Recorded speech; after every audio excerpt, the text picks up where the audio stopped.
Assalamualaikum warahmatullahi wabarakatuh. Selamat datang di RSAM Podcast yang menyajikan berbagai informasi terkait penyakit. Perkenalkan, saya Dia Puspitasari yang akan memandu podcast pada episode pertama kali ini. Di episode pertama kali ini, kita akan mengangkat tema terkait penyakit TB, di mana pada tanggal 24 Maret diperingati sebagai Hari TB Sedunia. Berdasarkan data yang ada pada Global Report TB tahun 2022, Indonesia menempati urutan terbanyak kedua setelah India, yakni sebanyak 969.000 kasus dan hanya 74% yang ditemukan dan diobati. Selebihnya akan berkemungkinan menjadi sumber penularan bagi orang lain. Dan di podcast kali ini kami kedatangan narasumber yakni Dr. Etin Andriani, spesialis paru. Selamat siang dok. Selamat siang. Apa kabar? Alhamdulillah baik. Jadi sekedar informasi, Dr.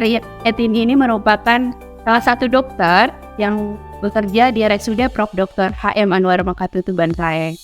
Nah, izin dok, karena seperti yang saya katakan tadi bahwasanya TB di Indonesia itu sangat meningkat, tapi sebenarnya TB itu apa sih dok? Apakah TB ini merupakan penyakit turunan dari keluarga ataukah seperti yang beredar di masyarakat sana bahwa TB ini merupakan penyakit guna-guna dok?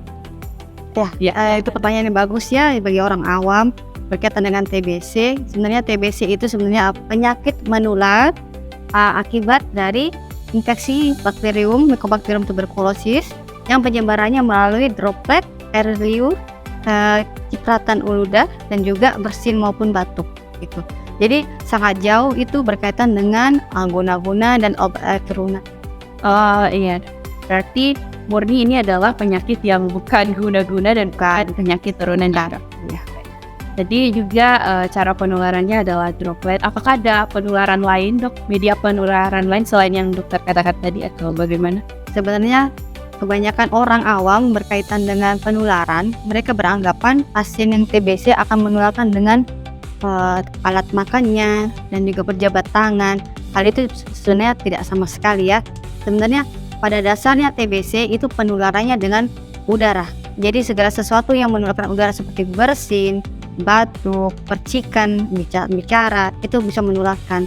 Pada dasarnya pasien-pasien TBC apabila dia meludah sembarangan dan itu ludahnya akan mengering dan dia bisa menyebar ke tempatan, itu bisa faktor resiko gitu. Tetapi kalau misalkan dia hanya karena makanannya yang campur, itu sangat tidak ada proses penularannya gitu.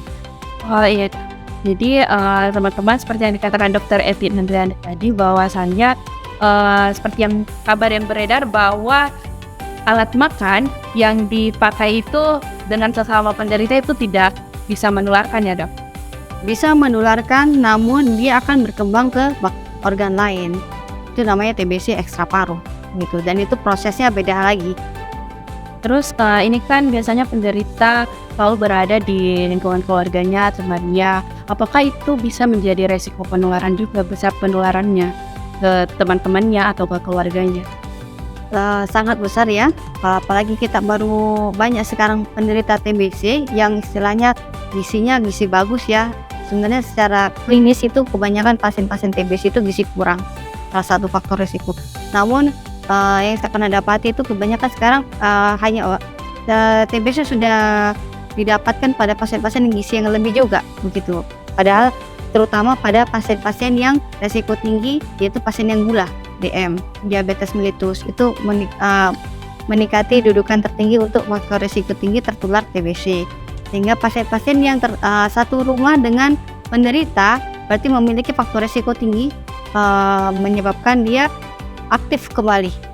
Bagaimana cara pencegahan bagi keluarga atau teman-teman yang berada di lingkungan penderita TB ini dok? Terima kasih atas pertanyaannya. Untuk sekarang kita menggemborkan ya namanya terapi pencegahan tuberkulosis. Jadi kita berfokus kepada keluarga penderita. Jadi pasien yang berkeluarga satu rumah dengan keluarganya, diharapkan satu rumah dengan pasien-pasien penderita untuk mengecekkan kesehatannya di minimal di Paskes tingkat 1, yaitu puskesmas. Apabila ada keluhan seperti kayak batuk, lemah, batuk lebih dari 2 minggu, lemah, letih lesu, berat badan menurun, kreat malam, maka dianjurkan untuk diperiksakan dahak begitu. Apabila dahaknya negatif, bisa kita melakukan namanya mantok test ya, untuk melihat itu apakah ada respon pasif dari tubuh kita. Apakah itu kalau misalkan dia positif, menandakan bahwasanya dalam tubuh kita ada TB laten. TB laten itu TB yang masih dalam kondisi tidur ya, masih belum aktif. Jadi kalau misalkan memenuhi kriteria untuk memberikan terapi pencegahan tuberkulosis, maka keluarga penderita TBC tersebut bisa diberikan obat TPT, terapi pencegahan tuberkulosis. Dan itu obatnya sudah tersedia dengan pemerintah dan sudah terdistribusikan ke vaskes tingkat pertama maupun rumah sakit. Terus dok, untuk penderita TB ini apakah penyakit TB ini bisa sembuh? Bisa, sangat bisa sekali. Nah, pada dasarnya kunci utama untuk kesembuhan TBC itu penderita, yaitu optimis untuk pengobatannya. Pasien tersebut minum secara teratur, dosis secara tepat, dan juga pendampingan dari minum obat. Pendampingan minum obat ini tadi yang berperan penting untuk mengingatkan cara minumnya dan juga cara waktunya, yaitu keluarga terdekat salah satu utama, dan itu tidak boleh terputus gitu. Kita perlu garis bawahi bahwasanya tuberkulosis yang resisten obat sudah banyak angka kejadiannya di Indonesia. Itu yang dikhawatirkan apabila kita tidak minum secara tepat, maka akan berkembang mengarah ke sana. Baik dok, terima kasih dok atas bincang-bincang hari ini seputar TB. Baik teman-teman, itu tadi bincang-bincang seputar TB dengan Dr. Evelyn Andriani, spesialis TB. Semoga bermanfaat bagi kita semua. Tos TB, temukan TBC, obati sampai sembuh.